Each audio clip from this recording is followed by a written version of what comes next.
Hey guys, Buck with BTM Scale Models. Welcome you to build number 3 on the AMT 1400 USS Enterprise-D, molded in clear plastic. This video is probably not going to be really long. Just going to give you a quick tidbit on how I lay in photo etch and show you what I got done with the photo etch. This being officially 3 days before Christmas, we've been just scrambling. You know, families in town, they're all out getting groceries for Christmas dinner, so I am taking some much needed time and doing some model therapy and getting some stuff recorded for you guys. Like I said in the video, I'm just going to show you real quick, talk about the green strawberry photo etch I used, what I think about it, and we laid it down. We're going to lay down a piece on the lower saucer section. I'll go through the steps that I did to get the kit prepared for the photo etch, show you all the other photo etch that I have already done before I made the video. And you know, just want to encourage you guys, if you haven't got a chance to check out some of the other great modeling communities out there, please go to sci-fi-fantasy.com. If you have a great sci-fi build, Batman, Creature from the Black Lagoon, Star Trek, Star Wars, Gundam, pretty much anything that's fantasy based or sci-fi based, we love to see scratch built kits along a fantasy line. You know, whatever it is, you know, join the team. Enter your build into the Model of the Year contest. We have, which will be, if I remember right, Kenny will stop taking in entries on January 31st, and judging will start, I believe, January 1st or January 2nd. So you guys still have time. I know it's kind of busy during the holidays, but you still have time to go in and check it out. Check out the site, look around. He does articles.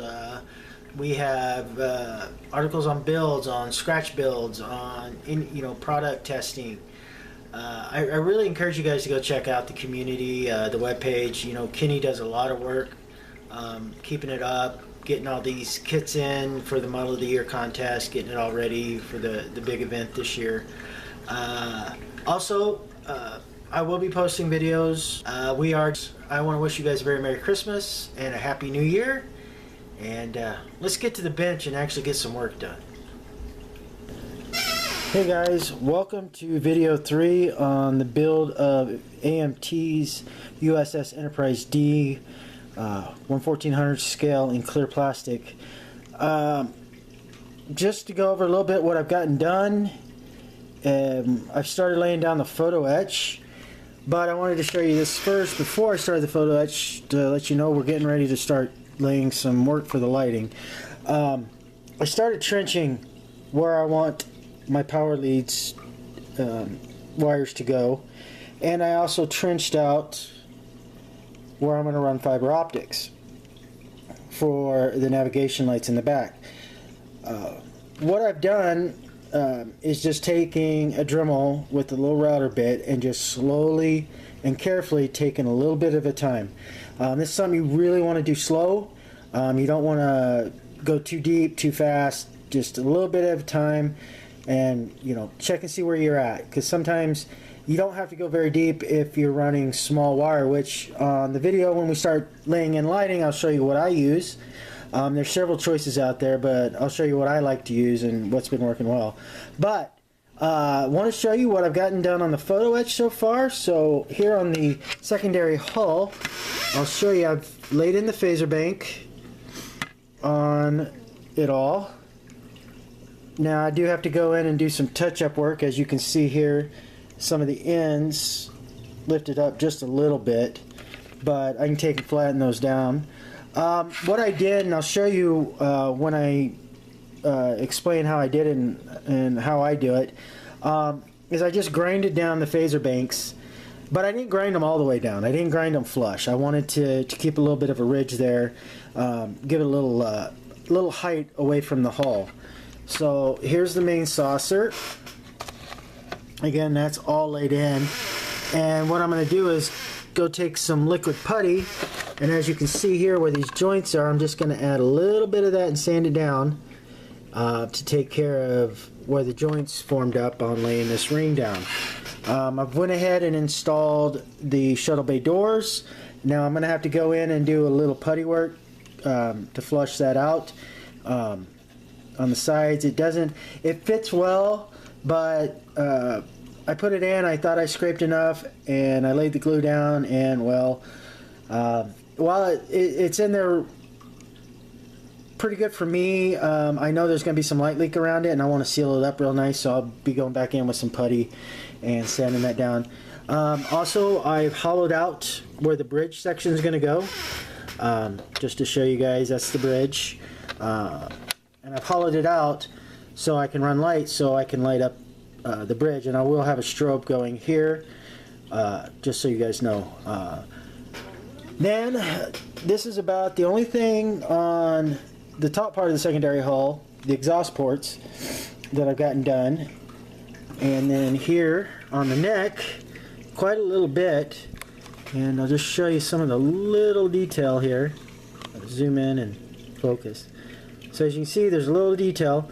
Now you're going, Buck, but you've already scraped windows. Yeah, I know, and now I got to go back over and prime. Well, that's the great thing is on this part I can reprime and just go back in and scrape real quick. What I'm going to do here is I'm actually going to lay some tape across the windows and then do a light primer, and then I'm going to clear coat it. Then I'm going to mask this off again, the phaser ring, and paint it's a little darker gray just to separate it from the saucer. One of the things I did do here on the nacelle, it asks, is I added the thruster port. Now you're going to have to grind it out a little bit to make it fit, but I think it's going to add character to it. It's going to look pretty cool. And then, like I said, I've already drilled out all the strobe, navigation strobes for the nacelles, and I will be hollowing them down just a little bit to fit my 1.8mm bulb. On the top of the nacelle, we added this, and when it gets primered and laid in, and I think it's going to look really cool. It just gives a little detail towards the end. Otherwise, with a great mold, I mean, there's a lot of detail in this mold, and when we clear coat it and finish the paint and then lay the decals on, I think it's going to turn out awesome. So as you can see, I have a plethora mess here going on. Now on the upper saucer, I still have these guys, which I haven't decided whether I'm going to lay in yet or not. Still thinking about that, so we'll get back to it. But so what I'm going to do now is I'm going to put the camera down, set up, and show you how I did the phaser ring, and we'll lay one down and we'll go from there. Alright, stay tuned, guys.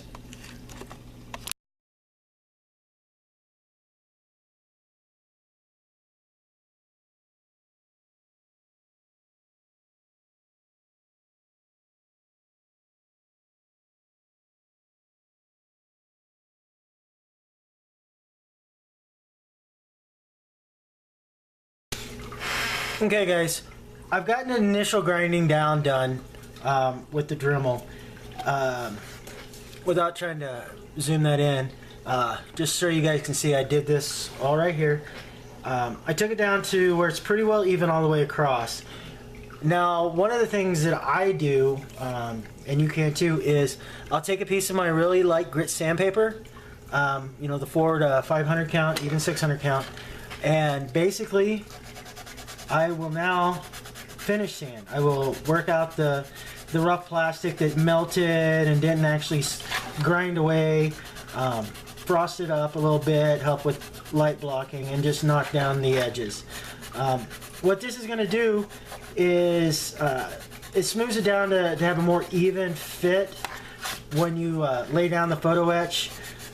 The thing with working with photo etch, you know, it adds a lot of great distinction to your kit, but it can be a very headache nuisance if you like that, because you have to use a lot stronger glue than just regular modeling glue to get it to bond.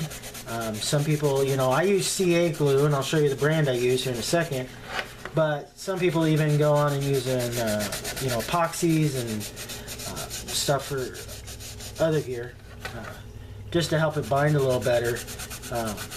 But if you use CA glue like I do, you want everything just like when you're getting ready to paint or getting ready to do, you know, finishing off the finishing touches, you know, blocking for light leaks. You just want to have it as prepared as you can before you lay everything down. So what I'm doing, like I said, is I'm just sanding off the roughness, just so you can see that ring now, paint off. And while it's not all the way through, we probably took a good 1/2 millimeter off, just to lay this phaser bank in. Now, for you guys know, I'm using Tenna Control circuit board for my strobes.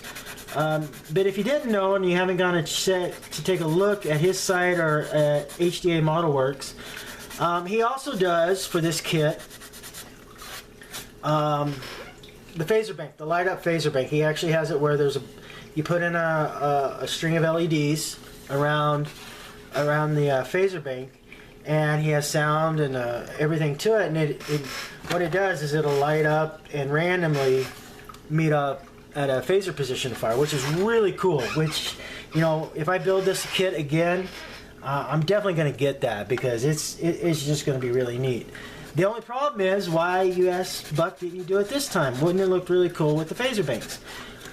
The problem is, as you can see, these are solid. There's no gaps. You know, there just wouldn't have been any meat to this if he tried to make this, if Green Strawberry tried to make this with all the holes in it, just to give that photo etch a little more. Now, I'm not saying you can't do it, guys, but just for your information on this, from Green Strawberry, it's a thinner photo etch than the other company that I get stuff from Photo Etch. This is a little bit thinner. I mean, it's thin enough that I can actually use my scissors here, good pair of scissors, to cut it out. The other photo etch that I use, it's actually called Photo Etch. The company's called Photo Etch. I actually have to have, you know, my knife and everything, and cut it out with my X-Acto knife. This, you know, take your time. You can use scissors and cut it right out, which is really cool, because being a little thinner, it's a little more pliable to work with, and it follows contours a lot easier. And, you know, like I said, this is my first time actually working with Green Strawberry Photo Etch, and it won't be my last, guys. Trust me. I am officially putting my endorsement on Green Strawberry. Great product from those gentlemen, and I will be using it again for my other kits. So, big other thing is, towel, paper towel, whatever, rag, wipe it down, get all that debris off. So, what we're going to do is my instruction sheet, and right here we're going to start with laying down the photo etch. So if you look at the instruction sheet, we are going to line it up like so, and I'm going to go from this side around. So we're going to start with 7. So let me get a little bit things set up, and we'll be right back. Okay, guys, I found all the pieces that I'm going to be using for this, and I've set them to the side here. What I wanted to show you is how easy this is to work with. So here's my first piece, number 7. I've already cut one side off, but I just wanted to show you guys how easy, how easy this is to cut and work with. So, like I said, I just use my scissors, and, you know, just snip. Like I said, this stuff's very malleable, very easy to work with, but if you don't respect it, you can ruin it. So just again, like with all things, take your time. So there we go, we have that piece cut. I'm going to get this in frame here. And while I'm looking at it, make sure you clean the little burrs off. You know, you can grind them down, sand them down with a diamond file. Just go through and make sure that they're all cleaned off nice and neat. So, like with all things, we test fit and test fit. So I want to make sure how this is going to look. So, let me get my big fat finger out of the way there. So this is how it's going to lay down. Now I have a technique that I tried on the top of the saucer that I'm going to do with this. Working with this, like I said, with this stuff being so malleable, you don't want to try to lay it all down right at once. It'll cause ripples and bubbles. So this is the stuff that I use. MaxiCure from Aerialport Hobby. That's a local modeling shop I have. She carries this CA glue. And what I'm going to do is, I've already cleaned up everything working good here.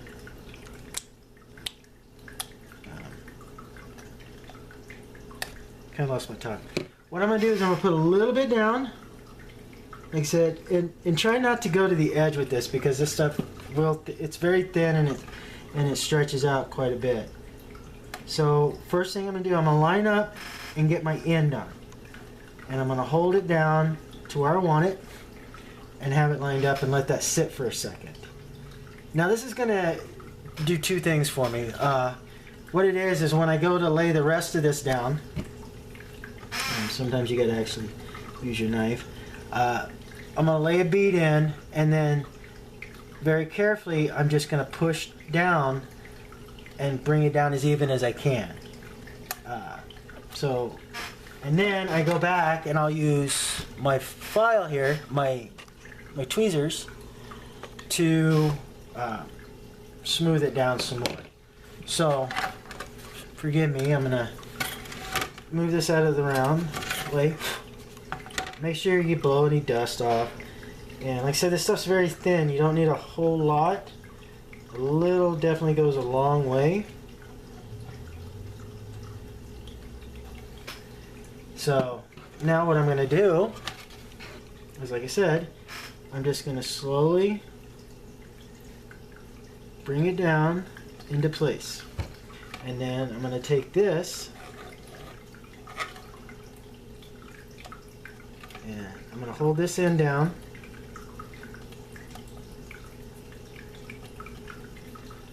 Sometimes you might have to get a couple of things.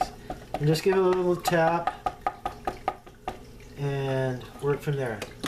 Now, like I said, I always have a paper towel or rag and I wipe up the excess glue before it sets because I really don't want that to show up. I don't want to have to sand that all down. But be careful, this stuff still is kind of sharp. But as you can see, there we go. There's one phaser bank in. So we'll move on to number 6. Where are you, Mr. 6? There's 5. It goes on the other end. Yeah, I said, hey, Buck, make sure you have everything ready. Glad I did. So here is Mr. 6. I'll get him cleaned up. So guys, what I'm going to do is I'm going to pause the camera and I'm going to lay the rest of this in. There's no point making you guys sit here and watch me work for 10 minutes doing the same thing I just did repetitively. So if you need to, take this time, grab a beer, grab a cold soda, and we'll be back. Okay guys, what I've done is I've gotten pretty much everything down. I'm going to lay down this last part and then I'm going to show you some of the light blocking technique I did on the upper saucer that to help start blocking out light that I will be doing through the rest of the kit, because you know I scribed out the panel lines, so now I have to go back and take care of that light leak issue with that. So we're going to lay this down and then come right back at it. So soapbox spiel done. So what we're going to do is I'm going to lay on the last piece, and like I said, this glue is really thin, so you don't need a whole lot, and it's really strong. So what I like to do is I'll put a dab on, and then I'll spread it so it's not all in one area and then mushes out the sides. Because most of you probably worked with CA glue or epoxies or whatever, and there ain't nothing worse than getting it on your hands and all of a sudden you got wet glue and then you put a fingerprint. Oh, it's horrible. So let's lay you in.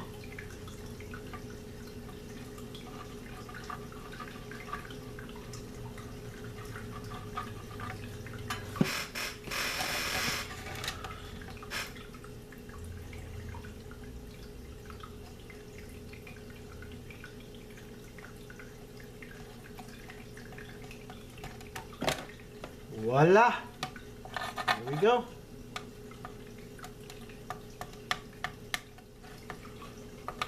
Like I said, I use this and push it to one side.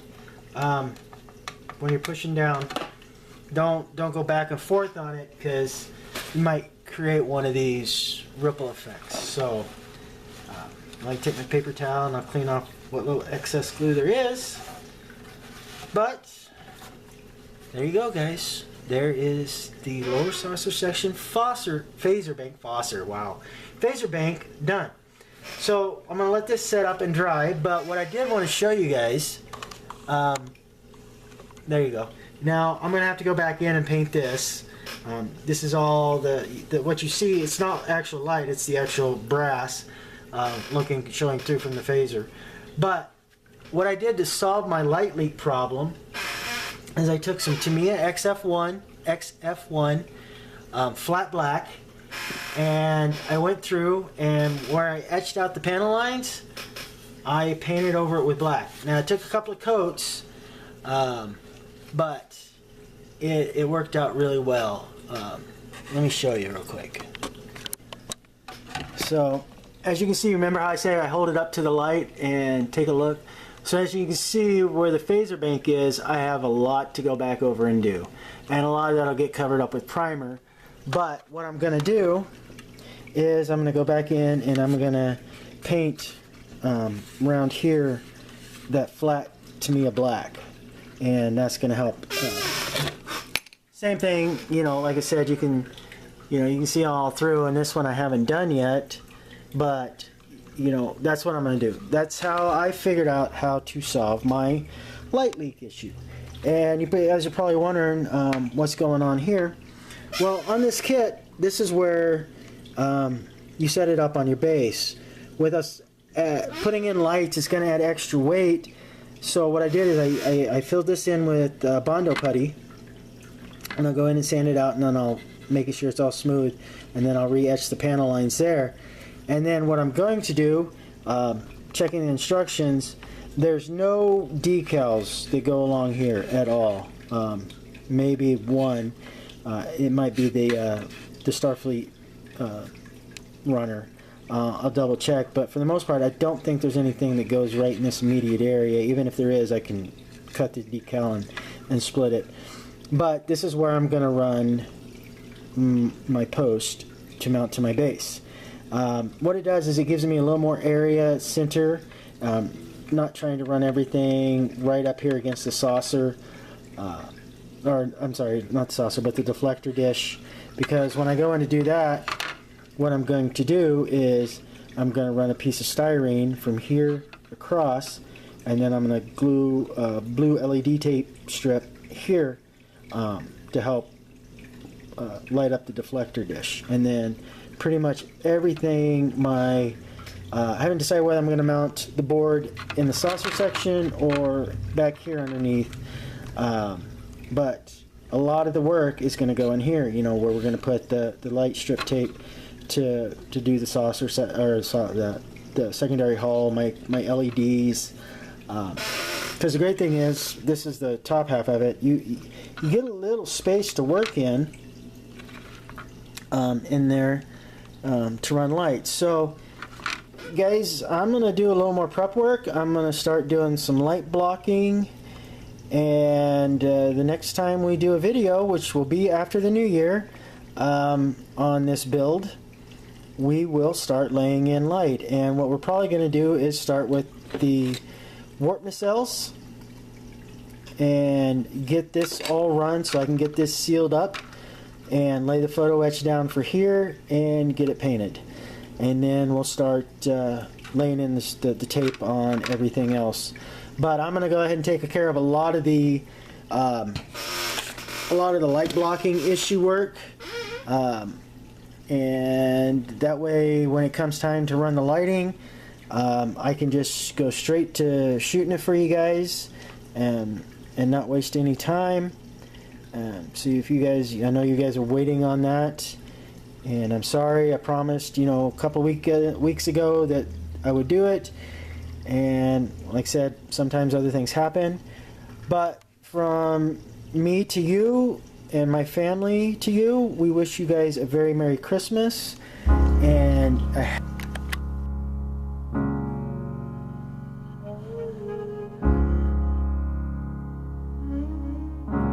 spend all your time waiting.